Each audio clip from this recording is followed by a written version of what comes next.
to what President is saying, which I entirely agree with, and it's good that we have such voices maybe being invited to the table, so they maybe represent us there very well. That's exactly what I mean. I wanted to clarify the level of hypocrisy and all kinds of stuff we have to deal with. The President mentioned the AGOA. You know, Rwanda was beneficiary of AGOA. Not any longer. We were struck off the list of the beneficiaries. You know the reasons? Simply because we wanted to promote, develop textiles industries here to make our own garments.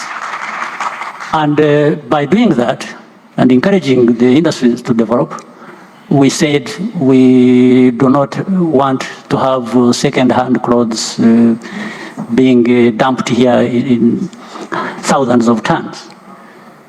Just for saying that, and later on trying to implement that, you know, they forced it upon us. They say, you must accept these second-hand clothes. And we told them no. So they say, okay, we will strike you off AGOA, which they did. We've never been returned on the list, but we never accepted second-hand clothes. And let me tell you, if anyone's been to these second-hand markets, you'll understand why Africa has become a dumping ground for second-hand clothing, for, I don't even want to call them second-hand cars because they're not even worth being second-hand, and that affects us so badly. President Nyusi, I want you to jump in here. Sometimes coming to Africa, whether it is to one country or two or the whole continent, and telling them, like the famous thing, is you are either with us or you are against us. That's right. I mean, so I'm telling people to line up and support what has been determined. It's not correct, and Africa should just refuse it. So what we are talking about is being able to decide, and we don't exclude working with others. We benefit from others. We benefit from the same people who dictate things to us. There's no question about it. We want that relationship that benefits us and also that benefits them. I mean, and it must translate in many things here. You see, these African countries are very, very rich countries in terms of resources. I think it was said earlier by Rico and others and Patrick when they were here. We can't keep producing things and sending rocks containing minerals and doing things, and then some people elsewhere out of the continent refine that and process that and return these things so many times costly. Why can't we do, if not the whole of it, part of it? And this doesn't exclude anyone. The same people who take our raw materials can still be part of that processing and adding value to that. So what is the issue? So this is here what we are talking about. The voice we are going to have is to translate what Africa owns to its own benefit.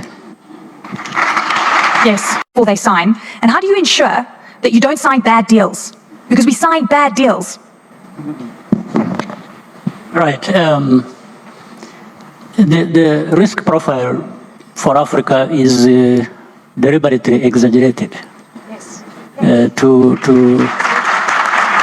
benefit those who, anyway, dictate the way things go. Want favorable deals for themselves, basically. Absolutely. So we have to be clear about that. And this fits into some of the topics that were discussed here when we were talking about whether African is at the table or is on the menu. And I think many times it is both. Because even when some people are at the table, they think they have raised their level, but actually they don't realize that at some point, whenever somebody decides that they be eaten up on the menu, that will happen. So, but we should be very conscious of that, and therefore not deceive ourselves, but operate as people with that, coming from that background or the context of what dictates things in the world. So in our case, we have had great partnerships. And from the beginning, partnerships for development, partnerships in economic activities, in partnership for development from the outset. That was like 15, 20 years ago. We got our partners used to the fact that this is our country, these are our problems, we must address them, we appreciate partners, we appreciate support, we appreciate everything, but we don't appreciate anybody trying to replace us in our own affairs. and either to do things for us or to dictate to us what we must be doing, because we kept saying we are the masters of our own destiny. What's the ratio of the guys coming in and wanting to dictate versus the guys coming in wanting to actually do something good? Well, those who want to do something, we sit and discuss. Yeah. There's what we want, there's what they want. So we talk about how each one of us benefits from what is under transaction. So it's fair for them, it's fair to us. So we make sure that that is what happens. Let me tell you a couple of things. We've done different deals in sports, in different areas. For example, I'll tell you, we have a partnership with the PSG, with Bayern Munich, with Arsenal, with... and you know, when we did that, we made sure that they benefit and we benefit. Yeah. But you could have seen, maybe you did, what was written in the papers. Yes. Saying Rwanda, how does Rwanda go for this, or they are spending money on this, they are doing that, and we had to keep explaining. So we are spending money, but we are receiving money too. So it is not just spending. The money we spend is, even when you spend, sometimes I go watch football, even in the stadiums, here or there in those countries where we have partnerships. I spend my money to buy the ticket. In fact, one of the people who dictate accused me one time when I was in London attending Arsenal game at the Emirates, said, you see, this man comes here and we give the money for support and he spends it in the stadium watching football. So I told these people, I said, you know what? I earn a salary for the work I do. So I spend my salary to go and watch football. So I didn't spend it. So I told them I didn't spend their money. I spent my money, personal money from my earnings as salary for what I do. So, but it may sound simplistic, yeah. But the moral of it is that there's always somebody somewhere wanting to dictate to you how you live your life, how you conduct every business you do for yourself or for your country, even for the country to be dictated to which direction it must take. And we have refused that. And therefore, again, talking about leadership, I'm sure there are many others who do even better things than that, somewhere else in other countries. But it still comes to leaders in any level of society being able to identify the purpose of what they want, how they must achieve it, and how, therefore, even for self-respect, yes. We cannot have a relationship that is lacking respect. I will always respect you, but you must return respect. It's the criticism and the hypocrisy that really is painful. You know, the criticism and the hypocrisy that we see from the West in particular, that is particularly painful to hear a lot of the time, you know. President Ruto, I want to ask you this, and you're going to the United States to meet with President Biden, the first official African state visit since 2015. The US Commerce Secretary says the US is the best partner for Africa, but there is a jostle for Africa. The US, Europe, China, Russia. Who is the best partner? What's the vibe? The best partner is Rwanda.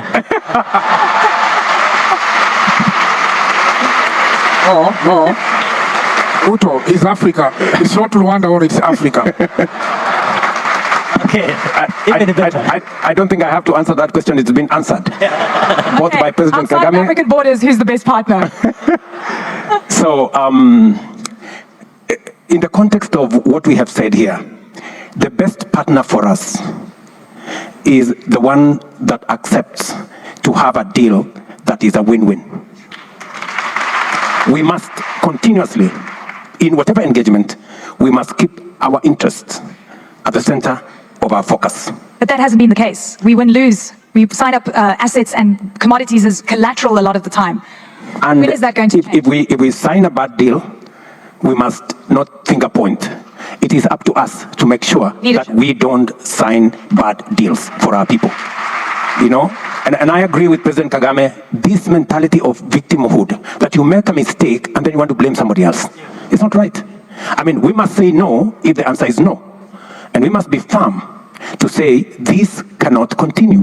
In fact, that is the conversation we are currently having. We are telling our friends, our development partners, the architecture that exists, the financial architecture that exists is faulty. It is unfair. It is not right. It must be changed.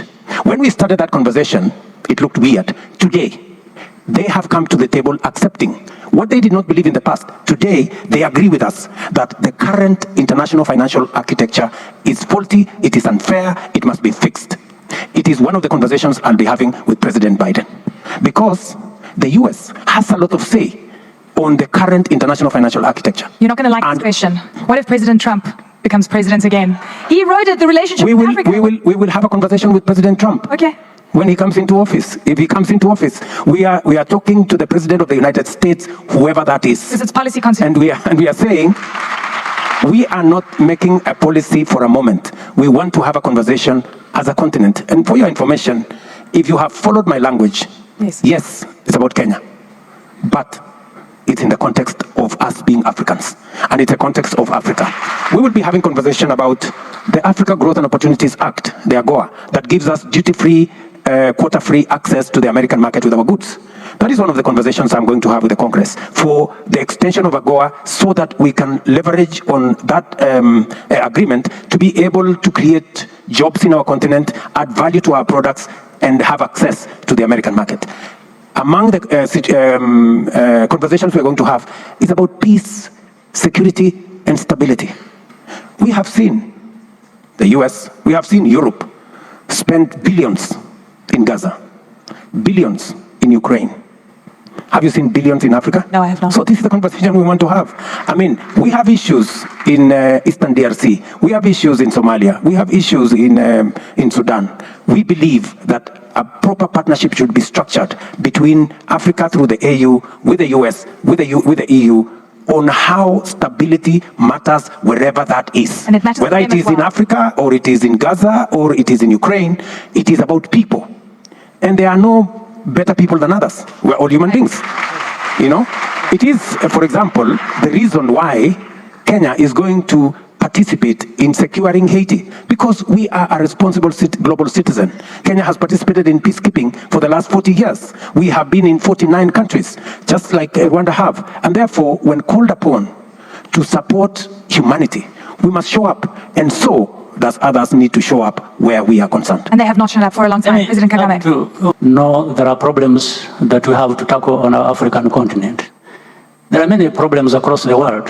Every continent, every country have their own problems to deal with. But we are talking about Africa now. First, Africa is not a monolith. We have many countries, we have regions, we have relations among ourselves, different countries and regions and the whole continent relate with other parts of the world in many different ways and benefit each other. But specifically for Africa, there is a history that we can learn from. A history that has deprived Africa of so many things, exploited resources of our continent, and the resources benefits went outside rather than benefiting the people of our continent. That's fine. In my view, this should be something we can and should have learned from. What we can do among ourselves, with others, and that can benefit all of us. As they normally and frequently talk about win-win situation. There are things, relationships, working together wins. So then with all this, we need to therefore avoid having suffered in our history in the past and different tragedies, and we need to leave behind us, far behind us, the sense of victimhood. We can't be trapped in that we are victims of the past and so on and so forth.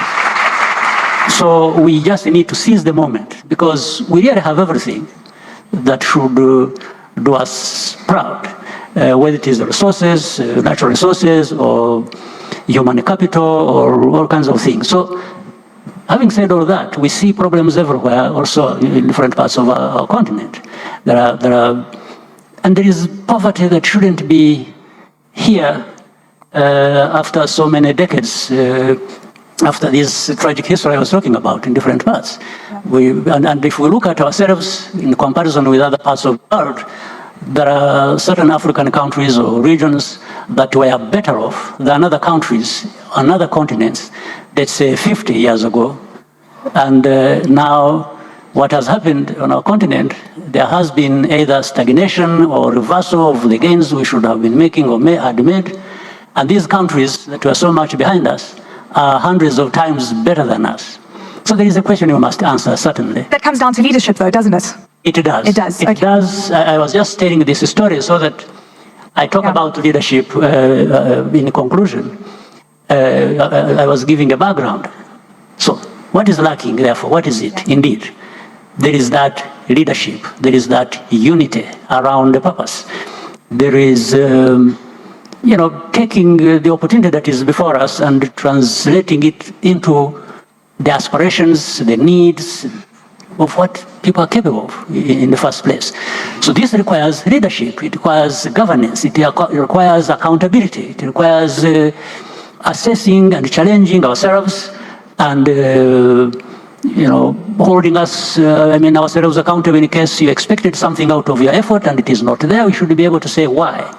So leadership is about, therefore, the management of all these processes and getting the outcome you want, you had intended to get, or you had designed to get. So leadership is not just something in abstract. In the end, and it's not just a theory. In the end, it must give you something that is tangible, that you can see, that you can touch, that you can feel, and even put in the numbers. So on our continent, we still have a lot of work to do.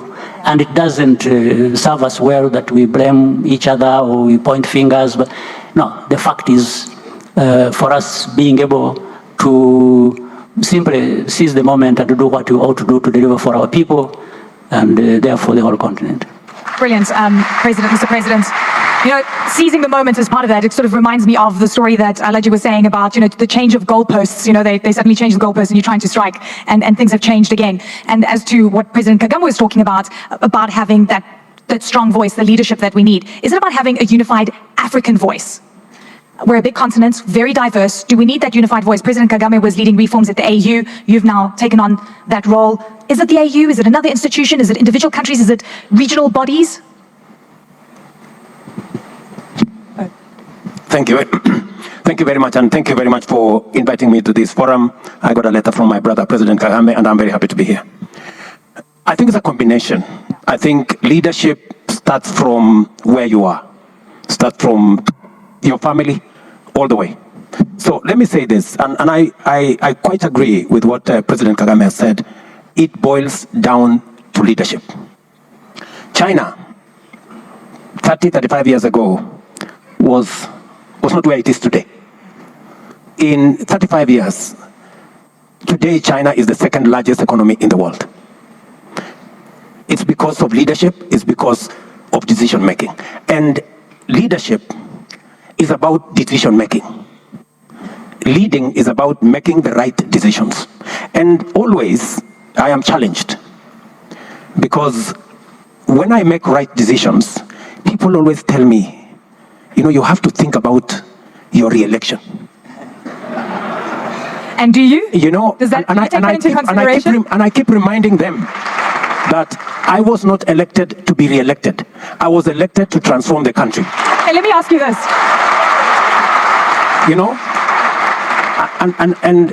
I remember when I speak in some fora, and people come and whisper to me, don't say too much because you see, these people might get annoyed with you, and I'm asking myself, it's not in my place to say what people want to hear or what is popular.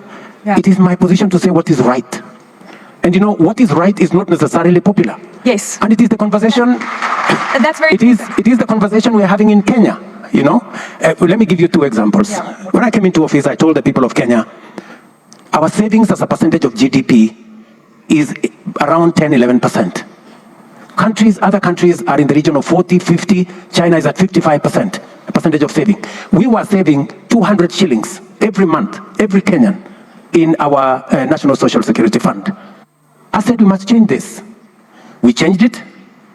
Now every Kenyan pays 6% of their salary.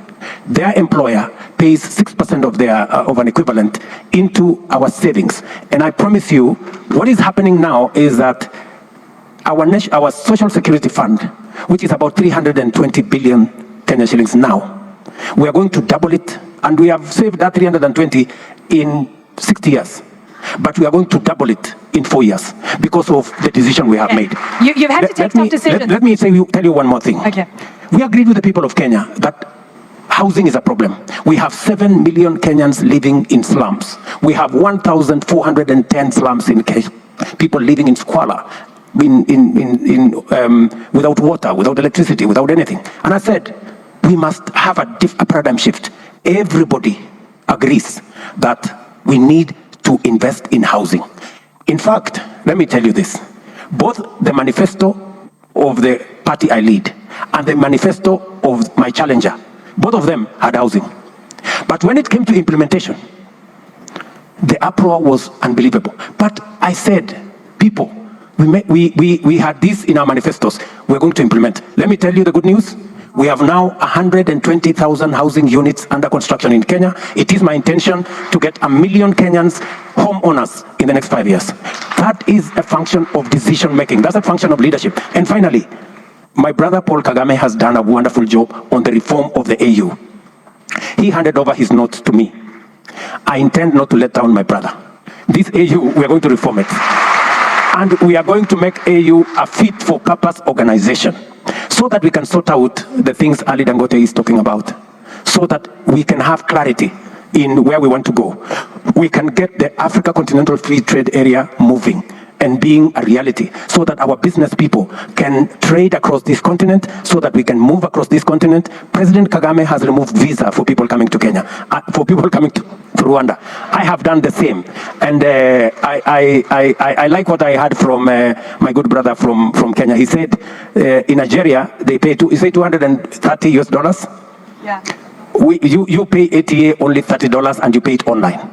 You don't have to go to no office. So this is the situation we are faced with, and I want to say that we are going to change our continent ourselves, not others. Brilliant. Okay, I have follow-ups on the tax regime, but I want to also ask President Nyusi a few questions.